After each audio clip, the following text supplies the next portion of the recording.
Olá, estamos de volta com o programa Você Pode Ser Feliz, aqui pela Rede Século XXI.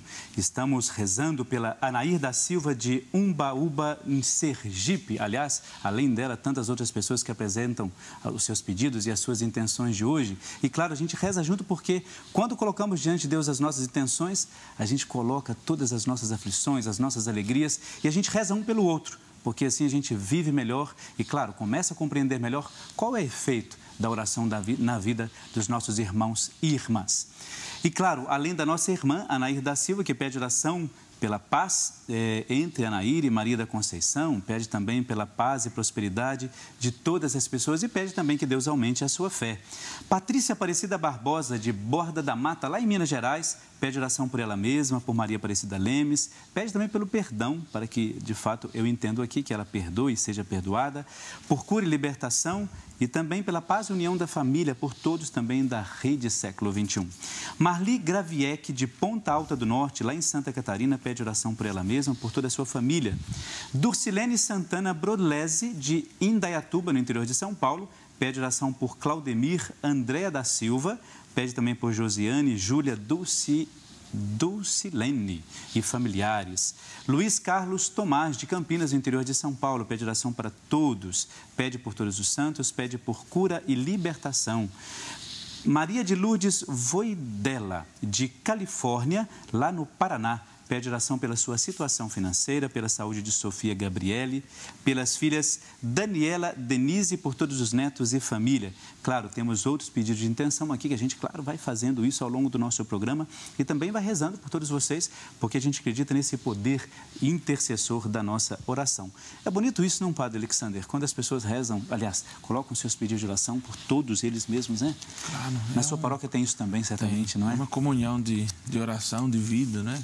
Você sabe que eu gosto muito quando as pessoas pedem assim, Padre, reza por mim. Eu gosto disso. Quando as pessoas acreditam nesse nosso, não no poder como santo, mas assim, olha, reza por mim, coloque a minha família porque eu confio na sua oração. É bonito isso, né?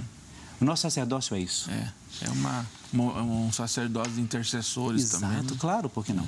Olha, finalizamos o bloco anterior falando um pouco dessa questão da quaresma, mas nós temos hoje, uma das coisas que eu gostaria que a gente trabalhasse, por isso a sua presença aqui, essa questão das virtudes teologais. Como é que a gente pode pensar nessas virtudes teologais dentro da quaresma? As virtudes teologais, não é? A fé, a esperança e a caridade são importantes para nós. E aí a gente pode até pegar o gancho que nós dizíamos no bloco anterior, quando nós falamos dessa nossa inserção na vida do mistério que nós celebramos. E quando falamos em quaresma, nós então falamos nessa fé. Muito mais do que celebrar o tempo quaresmal, mas a fé naquilo que eu creio. O Deus da vida, o Cristo que dá a vida por mim, pela minha salvação e pela salvação da humanidade. Então, a fé primeira é aí, não é? E a esperança que me move a superar esses limites. Então, a quaresma me dá essa esperança de que cada dia eu posso ir superando essas dificuldades, as cruzes da vida, não é? E aí, aqui, quando eu faço a Via Sacra, lá na paróquia, nós fazemos toda sexta a Via Sacra, e eu faço a Via Sacra com a missa. Então eu digo que a via sacra do Senhor é a via sacra nossa da vida, porque na fé nós celebramos essa via sacra de Jesus, o caminho do Calvário do Senhor. Mas não paramos na cruz com Ele. Então a nossa vida não vai parar e não precisa e não pode parar nas cruzes, nas limitações, nas fragilidades. Nós celebramos a vida, não é? E a vida que é o Cristo Eucarístico, que nós toda missa celebramos, presente na nossa vida. Claro. E claro que de tudo isso se expressa na convivência, na generosidade, na solidariedade e na caridade com os outros. Então, essa fé que me move a viver essa esperança de superação cada dia na quaresma, me ajuda a ser expressão, experiência de Deus, amoroso e misericordioso, pela caridade do anúncio, pela caridade dos meus gestos, não é? Através da minha participação nos irmãos. Então veja que é uma comunhão, não há separado, fé, esperança ou caridade, são virtudes que eu vou permitindo-me que ela seja vivida cada dia na minha vida. É interessante porque assim, a maioria das pessoas tem consciência um pouco do que sejam essas virtudes teologais, as conhecem, né? E a gente fala assim, a gente determina um pouco isso para o que é uma, o que é outra, justamente para que a pessoa perceba, olha, existe de fato essa diferença entre uma coisa e outra, obviamente, mas como você disse, é muito importante que as pessoas consigam, pelo menos ao longo da sua vida, seja no trabalho, na família, onde quer que seja, na comunidade, elas consigam não separá-las para viver isso agora, isso depois. Sim. Mas, olha, a sua atitude pode ser uma virtude em que as suas atitudes, perdão, em que essas virtudes estejam inseridas, né? Agora, e na quaresma, né? Como é que a gente trabalha isso? Porque dá a impressão de que não há muita ligação. E, de fato, claro, teologicamente é meio complicado você falar de quaresma e falar de virtudes teologais, mas dentro especificamente desses processos que nós vivemos na quaresma, como é que a gente pode colocar uma e outra, inserir uma e outra? Nós podemos até dizer que a máxima que nós rezamos lá de Jesus na quarta-feira de cinzas são até a expressão das virtudes teologais, que é a oração, o jejum e a esmola ou a caridade, okay. Não é que nós está vendo por isso que o senhor está aqui para nos ajudar a entender isso? Então podemos trocar as 3 máximas de Jesus no Evangelho pelas 3 virtudes teologais, não é? Que Jesus fala lá, e nós rezamos a quarta-feira de cinzas, começando a quaresma com essas 3. A fé é a oração que Jesus fala. O desejo de estar em comunhão com Deus, não é? O se abrir para Deus, o se envolver com o Senhor, o conhecer o Senhor, fazer a experiência desse conhecer. E eu só vou viver a minha fé se eu conhecer. Se eu estar em comunhão, se eu manifestar a minha fé, se eu ter essa intimidade com o Senhor. E a oração é isso, por isso que Jesus lá na quarta-feira diz, quando rezar, entre no quarto, feche a porta. Essa é a comunhão, é o desejo de eu querer estar com o Senhor. Depois ele fala do jejum, e o jejum é essa esperança que me move a viver cada dia melhor. Quando eu faço um jejum, eu quero fazer uma experiência de privar-me de algo, né? Mas não privar para me passar necessidade, mas eu privar para dizer, eu posso ser aqui melhor. É a abertura minha que eu tenho para que eu possa experimentar essa graça de Deus. E também é o sentido da purificação, não é? E a esperança me faz isso. Eu esperar que, de fato, eu possa amanhã ir me purificando para viver melhor aquilo que eu acredito. A oração e a comunhão com o Senhor. E, claro, a caridade ou a esmola que Jesus fala, não é? Ou eu me abrir não só a Deus, como a oração, mas também me abrir ao outro, não é? Então, vejam, está ligado intimamente e eu posso vivê-la tranquilamente na quaresma, não é? Quando eu vivo essa experiência de Deus, quando eu tenho essa esperança de me reconciliar com Deus e com os outros, e quando eu tenho, claro, esse gesto mais concreto, que é a caridade, que é a esmola que Jesus fala, a partir do outro, não é? Claro. Engraçado que você falava essa questão do sofrimento, né? Então eu estava atento aqui pelo seguinte, quando você fala, não é você se privar de alguma coisa para sofrer, não é? Eu acho que as pessoas têm que ter essa compreensão também, porque senão a quaresma passa a ser, ao invés de um espaço de libertação, pelo menos a minha compreensão sobre isso, ao invés de ser isso um espaço de libertação, um momento de libertação de vícios, de tantas outras coisas, ela acaba sendo simplesmente um lugar, olha, eu escolho 40 dias ao longo do ano para sofrer. Não é isso, o sofrimento ele tem que ter essa dimensão do resgate de algumas coisas. Eu não sei se eu estou falando besteira ou se é por aí mesmo. Não, claro, e até no texto do Evangelho da quarta-feira, Jesus diz isso. Quando você jejuar, não fica com o rosto triste, abatido. Que todo mundo tem que saber que você está jejuando, exatamente, né? Porque senão eu viro uma pessoa que vai só murmurar. Eu não estou bem hoje porque eu estou fazendo jejum, estou com fraqueza, não é? Então, o jejum não só, evidentemente, precisa ser necessariamente de alimentação, claro, mas ele pode ser de tantas coisas, não é?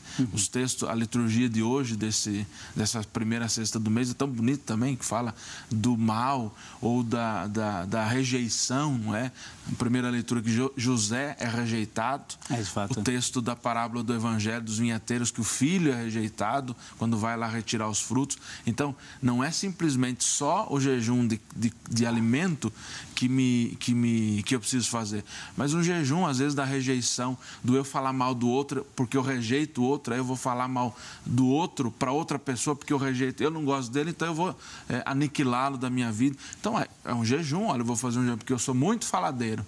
Então, eu vou fazer um jejum de não falar menos. isso, de tomar um pouco de cuidado, não é? Então, a pessoa pode criar, a gente pode falar de alternativas, mas pode criar essa outra maneira. Quer dizer, isso não dispensa também, claro, o outro jejum que normalmente a gente tem. Se jejum, dispensa uma coisa, não dispensa de coisas. Tem pessoas até que evitam comer algumas coisas nessa época da quaresma. Né? Não precisa dispensar esse jejum, mas ao mesmo tempo a gente pode usar isso. Exatamente. Sabe que outro dia, na missa, aqui eu estou aqui na Paróquia São José, em Campinas, eu fiz essa proposta para as pessoas. Olha, nós não vamos falar mal de ninguém durante uma semana. Eu não perguntei depois se o pessoal conseguiu, porque assim, eu acho que a gente pode aproveitar a quaresma para isso, olha, eu tenho essa dificuldade, eu sou uma pessoa que falo demais dos outros. A gente pode aproveitar disso, não, claro, excluindo outro tipo de jejum. Então, de fato, a gente pode viver essas 3 virtudes, né? Sim. A questão da caridade, outro dia a gente conversava aqui sobre como fazer esse ato de caridade durante a quaresma. Além disso que você apresenta, você tem alguma, eu diria, sugestão, alguma possibilidade que as pessoas possam viver essa caridade melhor durante a quaresma? A caridade a gente precisa entender assim, não é fazer um gesto por dó ou piedade dos outros. Que alguém esteja passando fome, vou lá cobrir essa fome. Às vezes a gente escuta as pessoas dizendo assim, padre, eu queria ajudar mais, porque às vezes uma pessoa tem o dó, não é? Não é esse sentido da caridade. A caridade é um gesto meu em prol do outro. Eu me privo de algo, não é aquilo que às vezes me faz falta até, não é aquilo que sobra. E aqui a gente pode até lembrar aquele evangelho da viúva que vai no templo e dá aquilo que é de mais importante, tudo que ela tinha. É verdade. E eu, quando trabalhava na minha comunidade lá em Araras, antes de ir para o seminário, adolescente lá, e a gente ia pedir prenda para quermesse nas famílias, e as pessoas geralmente abriam a despensa e viam, deixa eu ver o que está sobrando. Isso não é muito uma atitude de caridade. Eu estou dando aquilo que não vai me fazer falta. A caridade, às vezes, é um pouco isso. E a caridade tem muito sentido do jejum também, não é? O eu me privar de algo, olha, eu não vou comer carne nessa quaresma, mas isso vai me transformar num gesto concreto de essa minha privação, em prol da minha conversão, da minha salvação, numa caridade para outra pessoa. Então, vou transformar isso num gesto concreto de algo para alguém que está necessitando. Né? Então, vai me fazer falta aquela carne que eu comi, que eu não comi, melhor dizendo, não é? Aquele alimento que eu deixei de me alimentar em prol de alguém. Que eu, nos 40 dias, me privei, mas pode ser que tenha alguém que se priva a vida toda. O ano todo, entendeu? O tempo todo. Então, esse é um gesto de caridade. Essa é a solidariedade. E aqui nós podemos até traduzir por uma palavra belíssima que Jesus usava e usa ainda, e que a gente não tem muito costume, que é a palavrinha compaixão. O compaixão é sofrer junto, é se colocar no lugar. Não é, como dizia lá, ter dó ou piedade, mas é se pôr no sofrimento junto, para ajudar as pessoas a sair do sofrimento. E aí talvez depois o Rossini vai falar no que você dizia da superação, não é? Uhum. Esse é o sentido. Não é eu permanecer junto ali, não é? Alguém que precisa, eu estar junto porque vamos juntos sofrer. Claro. Não, mas é ajudar que a pessoa saia do sofrimento. Eu acho que a quaresma ela tem que ter essa dimensão altruísta mesmo, né? A gente viver esses 40 dias, é claro, não como se fosse um oba-oba, é claro que não, a gente não pode ter essa referência, o quaresma não é isso, mas a gente pode aproveitar e ter essas atitudes, tornar-me uma pessoa altruísta, ou seja, de perceber a necessidade do outro, ajudar o outro, resgatar o outro, né? Mas não só como um tempo de quaresma, ou como às vezes no Natal a gente começa a distribuir cesta básica só no Natal. E a gente se autoproclama como um grande benfeitor, caridoso e tal. Não nesse sentido. Eu acho que a gente tem que ter, de fato, resgatar essa dimensão. Compaixão, uma palavra belíssima que às vezes nós não usamos tanto. Não só a palavra, como também a atitude de compaixão, que ajuda a gente a se pôr. E aí, quando a gente olha isso, a gente percebe um pouco como a gente pode ser melhor. Como a gente já faz muita coisa, mas como a gente pode se converter mais nessas atitudes. E o quanto, às vezes, a gente tem tanto que sobra, que é demais. E fica com a gente mesmo, aquilo a gente não se preocupa em partilhar, não é? Exatamente. Eu acho que a quaresma, ela nos dá essa dimensão tanto de você poder partilhar com os outros, né, aquilo que você tem. E aí na quaresma entra outros sentimentos, que aí não é mais as virtudes teologais, mas são sentimentos que a gente vai olhando e que a gente percebe que a gente tem. Por exemplo, o que me impede às vezes da caridade? Um outro sentimento que é negativo, que é a preguiça. Por que eu não faço a caridade? Porque eu, às vezes, sou preguiçoso. Eu, às vezes, brinco lá com a faxineira lá da minha casa, Maria. Eu digo para ela assim, Maria, eu tenho umas camisas aqui que não me servem mais. Preciso dar para alguém, fazer uma doação, porque alguém está precisando. Mas, às vezes, a preguiça ou a falta de tempo de abrir o guarda-roupa e ver o que não. A gente sempre fica assim, amanhã eu vejo, mas a gente não vê, acaba deixando. Claro, às vezes por conta a correria do dia a dia e tudo mais, mas também a gente tem que dizer, eu preciso fazer.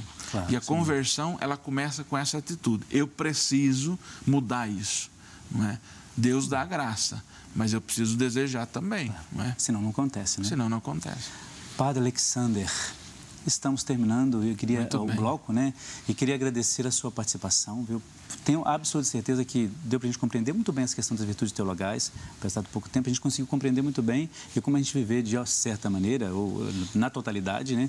Aquilo que o senhor apresentou aqui. Muito obrigado, quero agradecer a sua presença. Obrigado, agradeço o convite mais uma vez e um abraço a todos os nossos telespectadores que sempre acompanham a programação TV Século XXI. E Deus que possa abençoar todos nós a chegar nessa Páscoa liberto dessas dificuldades que encontramos, experimentando sempre essa misericórdia de Deus na nossa vida. Né? Claro. E leve lá o Dom Wilson, o abraço de todos nós aqui da produção, do Padre Eduardo, de todos aqui da TV Século XXI. E a gente vai acompanhar bem de perto esses 40 anos aí da Diocese de Limeira, tá bom?